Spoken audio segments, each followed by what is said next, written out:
Dental materials make up 16% of your GC exam, and it's the domain that most students save for last, which is a mistake. Hey, DA fam, it's your girl Leela. Who else? And welcome back to The DA Study Spot, yeah. today's study session. We are covering the properties that every dental material must have: amalgam, composite resins, and the dental materials that fill the gaps in between. Chapter 43 is huge, so today's video is your roadmap through it. Let's go ahead and get started. But before we do so, be sure to hit that like, subscribe, and notification bell so you are alerted every time I upload new study sessions. Run it! Every dental material has to survive a brutal environment. Biden forces average about 170 psi in the back of the mouth. Temperature swings from hot coffee to cold water, and constant exposure to saliva. There are a few mechanical property terms you need cold. The first one being stress, which is an internal resistance to a force, then strain, which is a change in shape that results, tensile stress, which pulls and stretches a material, comprehensive stress, which pushes together, shear stress, which occurs when two things slide against each other, ductility, which is a metal's ability to be pulled or stretched into a wire without breaking, and malleability, which is the ability to be shaped by pounding or rolling. Other key properties include hardness, which is the resistance to scratching or indentation, solubility, which is how easily a material dissolves, retention, which is the ability to hold two things together mechanically, and adhesion, the ability of a material to physically or chemically stick to a surface. Amalgam has restored decayed teeth for over 150 years. It's made by mixing amalgam alloy powder with mercury through a process called trituration. So the alloy powder itself is a combination of metals, silver, tin, copper, and zinc. Today's alloys, however, are mostly classified as high copper alloys, which offer better strength and corrosion resistance than older formulations. Now, mercury handling is a big deal here. Amalgam capsules are either non contact or contact type, and offices are required to use amalgam separators and follow strict recycling protocols, never rinsing mercury down the drain, and using specific containers for scrap amalgam, capsules, and traps. And guys, I do break down the full alloy composition, the step-by-step process of the mixing condensing procedure, and the complete mercury hygiene protocol in the GC Success Bundle, which is linked in the description box, so you should check that out if you have a GC exam coming up.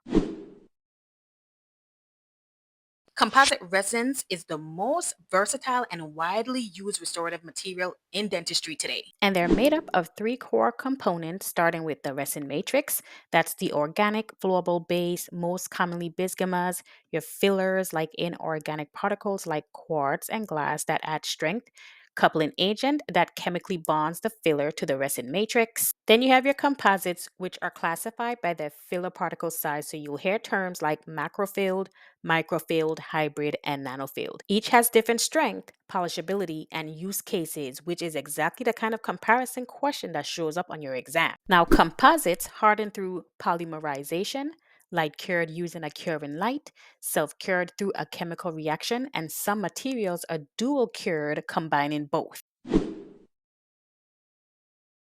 Okay, so here are a few more categories worth knowing. Your glass ionomers. These release fluoride and bond chemically to tooth structure, popular for class 3 and class 5 restorations. Then you have your comprimers, which are a hybrid of composite and glass ionomer properties.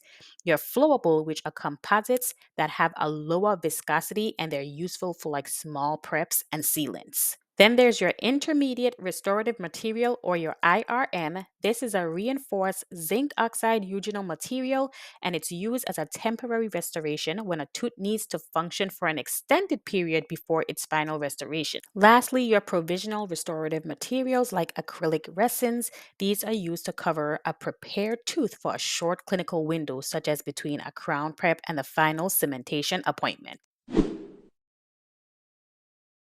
Indirect restorations are fabricated outside the mouth by a lab technician. For example, like a gold tooth or a PFM crown, which is a porcelain fused to metal crown, or all ceramic crown, are examples of what would be made in a lab. However, technology has come far enough to where all ceramic crowns can be made same day in office using a ceramic machine. And just to lightly touch on tooth whitening materials, these are peroxide based and available in different concentrations depending on whether they're used in office, at home with custom trays, or over the counter.